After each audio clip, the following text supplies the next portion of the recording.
there we go, guys. That's the product review over and done with. I hope there's some people out there find it useful. If so, that means I'm doing my job right and I am achieving what I first set out to achieve, and that is to inform people and to, you know, help people out. Okay, bit of a now into the usual stuff, the usual update. Some of the crap that I've been buying and working on. Right,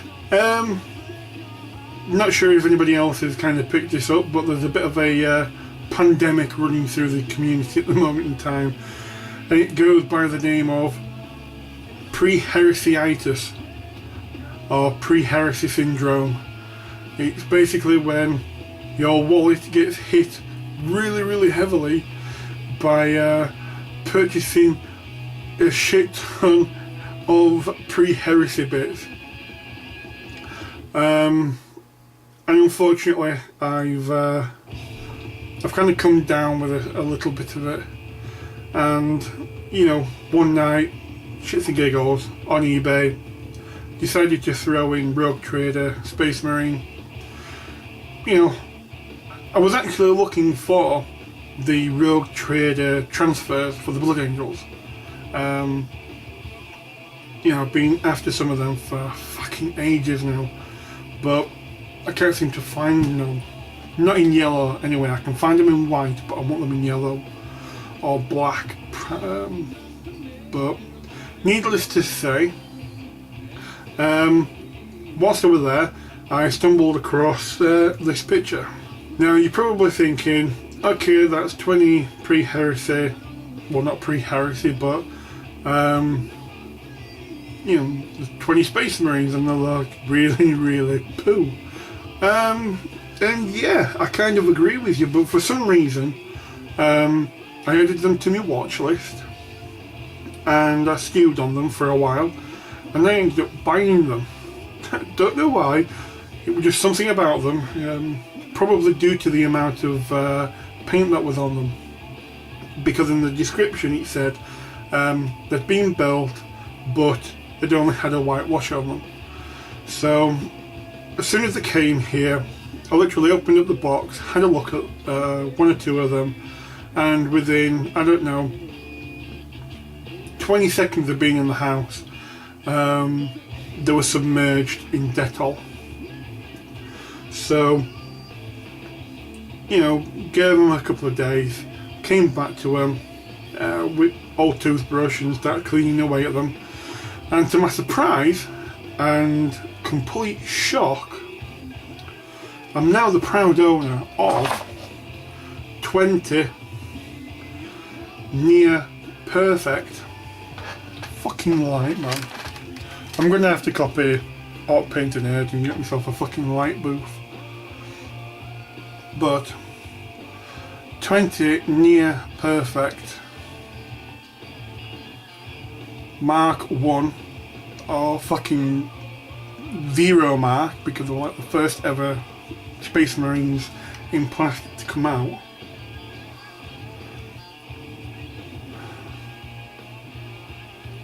Anyways, I've got 20 of these bad boys and they're all near perfect.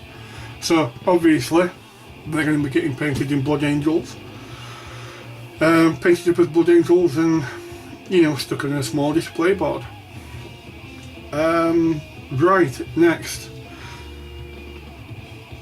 In my previous video, when I was talking about 40k stuff and starting up a new army and putting the Blood Angels to bed, I mentioned a game called Warzone, that you can pick up the miniatures, well, a bag of plastic ones for like £20 for 80. Well, I bought 2 bags. I got 2 bags and ultimately that's 160 miniatures. Yeah, well, I've been chipping away at them and you'll see them in a bit. You know, there are quite a few of them, but to give you a little bit of a rundown of them, right, here we go. There's 2 armies in the bag. That's 40 men per army in one bag. You've got Bauhaus, which is basically Axis. Imperials, which is the coalition we've got today, so England, America. That's sort of power. Within each army, you've got 3 different units. You have a foot trooper, a heavy unit, or a heavy weapons guy. Now unfortunately I don't have the next miniature to hand on a sprue, but it's basically a leader figure, a commander. Now with the foot troop guys, these ones, there's 2 stances. One like that, which is quite dynamic and leaning off to one side. The other stance is just a box standard standing there with a gun. Feet spread out, but you know, no dynamic movement at all. And that applies for both sides. Now, as it comes to customization, because they're semi-multi-part, obviously the first place is a head swap. There you go, let's show you it again. So first place is a head swap, then you've got weapon swap, and then you've got, you know, chopping his arms off completely and you know, applying some others, which funnily enough I've been in contact with, yes, it's here. Let me see if I can find them. It is BMF Bits. We're a shop off, we're a store off eBay, and I basically got a shit ton of Imperial Guard arms, and as a bit of a thank you they threw in some heads and some canteens and some little belt buckle type things. So what I'm going to do, because I believe this is leading up to the other big piece that I'm going to talk to you about, I'm going to move it to Handycam. I'm going to go have a look at it. Okay guys, see you in a sec. Okay then guys, here we are. This is the army so far. I've basically just been clipping off the bodies and the base and the backpacks, gluing them together, leaving the arms and the head well and truly off to one side. So we've got quite an army there.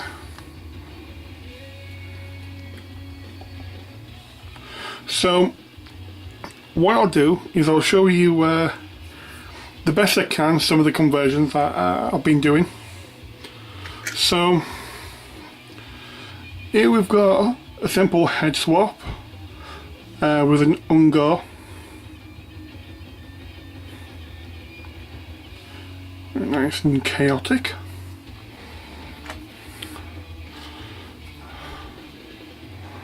Here we go, here's another one. This is a Flamer guy. The head is from the Baneblade kit, and you get some bits and pieces there for like a commander and a few other people.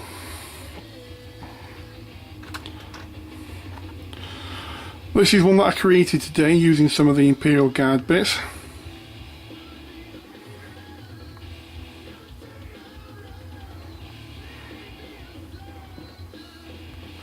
As you can tell, it doesn't look too bad, the kind of work.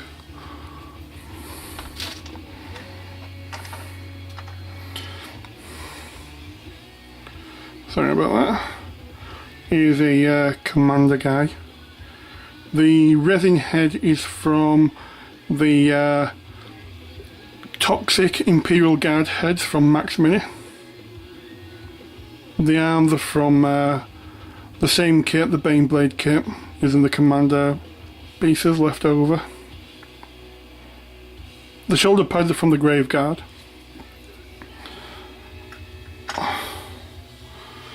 Just do another pass over.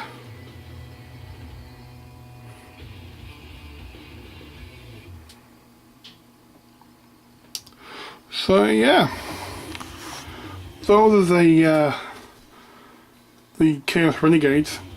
Obviously the next piece is the display board underneath.